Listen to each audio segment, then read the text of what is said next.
तो कहानी की शुरुआत होती है एक ऐसे स्कूल से जहां तीन ऐसे निकम्मे और नाकारा स्टूडेंट्स होते हैं जिन्हें डिटेंशन के रूप में एक कैंपिंग साइट पर ले जाया जा रहा होता है। इन्हें ये पनिशमेंट देने वाले टीचर का नाम होता है मिस्टर कार्लाइल, जो इन बच्चों को एक मिनी बस में बैठाकर हाईलैंड्स की तरफ ले जा रहे होते हैं। हाईलैंड्स एक माउंटेन रीजन है। ये जगह स्कॉटलैंड में देखने को मिलती है। कई किलोमीटर में फैले ये मैदान इतने सुनसान होते हैं कि यहाँ पर ना के बराबर ही इंसान देखने को मिलते हैं। अब आते हैं कहानी के मुख्य किरदारों पर। पहला लड़का है एक इंडियन ओरिजिन से। इसका नाम है डीजे बीटरूट, जो कि ये सबको बताता रहता है इसे बड़े होकर एक हिप हॉप स्टार बनना है। दूसरा है डंकन, जो कि दिमाग से थोड़ा पैदल है। कुछ भी करने से पहले ये भाई ज़्यादा सोचेगा नहीं।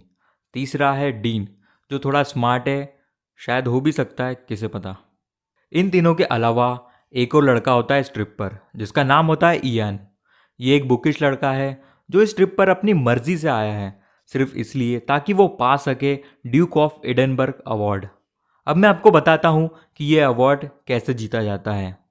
तो इसे पाने के लिए एक पॉइंट से दूसरे पॉइंट तक जाना होगा, वो भी एक ग्रुप में रहकर। सफ़र के बीच कई ऐसी जगहें हैं जहाँ पर रुकना और थकना मना है। अब चारों बच्चे और मिस्टर कार्लाइल स्टार्टिंग पॉइंट पर खड़े हैं। आगे मिस्टर कार्लाइल बच्चों से कहते हैं कि वो इन लोगों से बीच में कहीं मिलेंगे जहाँ ये लोग कैंपिंग करेंगे। और ऐसा कहने के बाद वो इस जगह से चले जाते हैं अपनी मिनी बस को लेकर।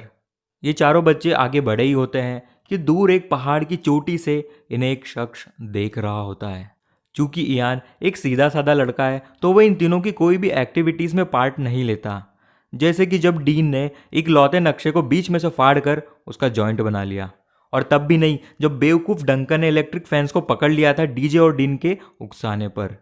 एनीवे, ये चारों कुछ ही दूर चले होते हैं। एक फैन से लगकर ये लोग बैठे होते हैं।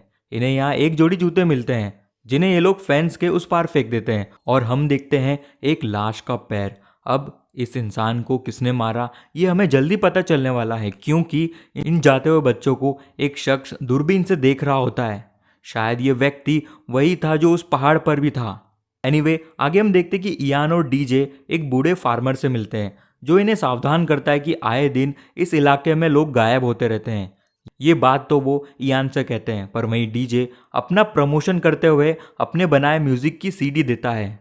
इसके बाद ये लोग नॉर्थ की तरफ बढ़ने लगते हैं। इन्हें कैंप साइट तक पहुंचना है जहां आज रात ये लोग मिस्टर कार्लाइल के साथ कैंपिंग करने वाले हैं।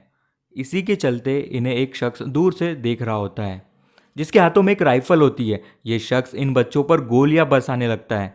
अपनी जान बचाते हुए ये लोग एक पहाड़ी पर जा छुपते हैं। अब आता है टाइम टैलेंट दिखाने का। डीन अपने सामान से एक बॉम्ब बना लेता है। ये चीज़ उसने एक ऐसी बुक से सीखी थी जो लिटरली एक टेररिस्ट ने लिखी है, और ये बुक उसने डाउनलोड की थी डंकन के घर से। डीन बॉम्ब फेंकता है जो इस शिकारी का एक पैर जला देता है। ये लोग मौके का फ़ायदा उठाते हैं और वहाँ से भाग निकलते हैं। चूँकि ये लोग इतने डर चुके होते हैं कि पुलिस को ही कॉल कर देते हैं मदद के लिए, और इस कॉल को करने वाला होता है डंकन। अब आते हैं पुलिस स्टेशन में जहाँ सार्जेंट मोरैक अपने जूनियर हमिश के साथ एक टेररिस्ट को पकड़ने की बात कर रही होती है। इस टेररिस्ट का नाम होता है डंकन। अब आप लोग सोच रहे होंगे कि ये कैसे हो सकता है। तो ऐसा इसलिए हुआ क्योंकि डंकन के घर के कंप्यूटर से एक टेररिस्ट बुक डाउनलोड की गई थी। अब ये वही बुक है जो डंकन ने नहीं, डीन ने डाउनलोड की थी। उसने तो बस डंकन के घर के कंप्यूटर का इस्तेमाल किया था और बेचारा डंकन फंस गया। और इस शहर में ज़्यादा क्राइम नहीं होते, इसलिए यहाँ की पुलिस हर एक बात को लेकर बहुत सावधान रहती है। एनीवे, सार्जेंट मोरैग और हामिश डंकन का कॉल सुनकर उसकी मदद के लिए जाने लगते हैं। अब ये कितनी मज़ेदार सिचुएशन है जहाँ पुलिस उसे ही बचाने जा रही होती है जिसे उन्होंने मोस्ट वांटेड करार दिया है। एनीवे, वापस आते हैं इस चंडाल चौकड़ी पर।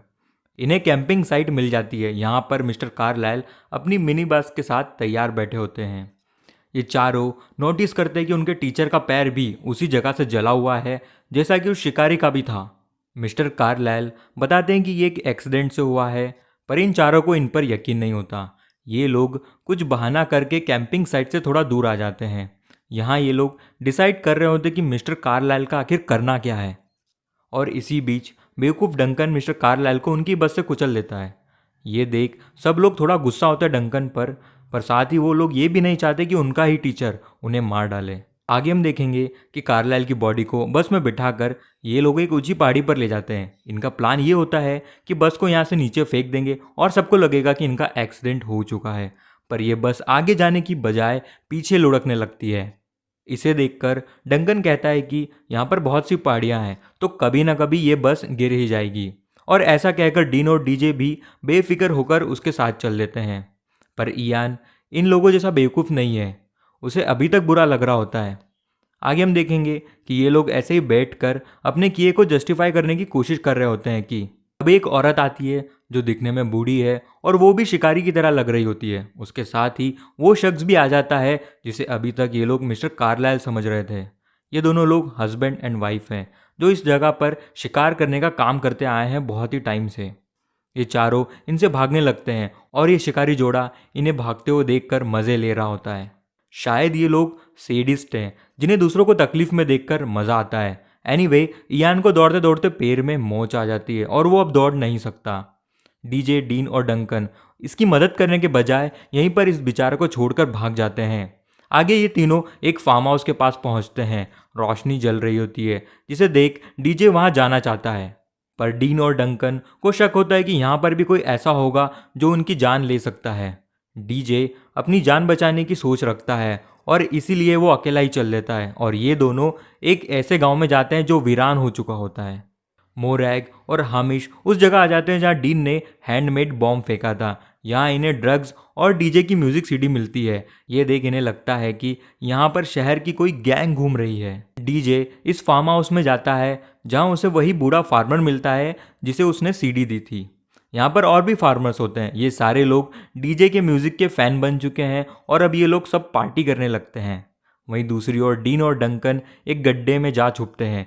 यहाँ दोनों भूख से बचने के लिए सूखा आटा खाना शुरू कर देते हैं। अब आते हैं इयान के पास, जो किसी तरह एक खंडर हो चुकी जगह पर जाता है, पर उसे पकड़ लिया जाता है। वहीं डीन और डंकन कहीं आसपास ही होते हैं। वो लोग इयान की चीख सुनकर उसको बचाने के लिए जाते हैं। इसी बीच ये दोनों जो ज़ॉम्बिस की तरह लग रहे होते हैं मोरैग और हामिश से जा टकराते हैं। मोरैग और हामिश इन्हें ज़ॉम्बी समझकर अपने स्टेशन की तरफ भागने लगते हैं। इयान को एक मरे हुए जानवर की खाल में रखकर ये दोनों शिकारी किसी तरह का रिचुअल प्ले कर रहे होते हैं। इयान की जान जाने ही वाली होती है कि डीन और डंकन इसमें खलल डाल देते हैं। ये दोनों इनके हथियार तक छीन लेते हैं। इनकी मदद के लिए डीजे और उसके नए दोस्त भी आ जाते हैं। ये दोनों शिकारी नियत्ते ही भागने लगते हैं इस जगह से। अब आते हैं मोरैग और हामिश पर, जो पूरी तैयारी के साथ वापस वार करने का सोच रहे होते हैं। पर स्टेशन में इनकी भी सीनियर आई होती है जो इन्हें ये ऑर्डर देती है कि तुम लोग ये फालतू बातें बंद करो और इस ब्रेड चुराने वालों को ढूंढो। ये ऑर्डर लेने के बाद मोरैग डिसाइड करती कि उन्हें ही बचा हुआ केस सुलझाना होगा। इयान के टूटे हुए पैर को किसी तरह से ठीक कर लिया जाता है। डीन, डंकन और डीजे अपने किए पर माफ़ी मांगते हैं उससे, और इसके बाद ये लोग तय करते हैं कि उन दोनों शिकारियों को थोड़ा मज़ा चखाना पड़ेगा। अब होता यह है कि शिकारी खुद शिकार बन गया। एनीवे, ये बेचारे बूढ़े लोग एक घर के पास जाते हैं और एक ब्यूगल बजा देते हैं। इसके बाद ये घर के अंदर एक सुरंग से एक क्लिफ तक पहुंच जाते हैं। ये शिकारी बच्चे इनका पीछा करते हुए इस क्लिफ तक आ जाते हैं और गन पॉइंट पर रखकर उनसे पूछते हैं कि तुम दोनों आखिर हम लोगों को मारना क्यों चाहते हो। इसका जवाब ये लोग ऐसा कहकर देते हैं कि तुम्हारी इस जनरेशन ने सब कुछ बर्बाद कर रखा है। हमने तुम्हें कितनी अच्छी दुनिया दी और तुम लोग इसे हर तरीके से बर्बाद करने पर तुले हो। यहाँ डीन कहता है कि ये दुनिया तो हमें बर्बाद ही मिली थी। तुम जैसे अमीर लोगों ने अपने फ़ायदे के लिए इस दुनिया के हर एक रिसोर्स को लगभग ख़त्म ही कर दिया है। डीन अपनी बातों में इतना खो जाता है कि उसे ये पता ही नहीं चलता कि वो और उसके साथी बूढ़े शिकारियों से घिर चुके हैं। दरअसल ये लोग उस ब्यूगल को सुनकर यहाँ पर आ जाते हैं। इसका मतलब ऐसे और न जाने कितने लोग हैं यहाँ पर। एनीवे, खेल वैसा ही हो जाता है जैसा कि था। ये सारे खूंखार शिकारी इन बेचारे बच्चों को मारने ही वाले होते हैं कि तभी वो लुढ़कती हुई मिनी बस आकर इन शिकारियों को ही कुचल देती है। इन लोगों की जान तो बचती ही है, साथ ही मिस्टर कार्लाइल की भी सांसें चल रही होती है। इसी बीच सुरागों को ढूंढते हुए मोरैग और हामिश भी आ जाते हैं। अब चूंकि ये दोनों तो किसी गैंग को ढूंढ रहे थे और इस वक्त इनके सामने मामूली बच्चे हैं, पर मिस्टर कार्लाइल की हालत देखकर वो उनसे पूछताछ करने वाली होती है। पर उसी वक्त बस के अंदर से बहुत सारी ब्रेड मिलती है।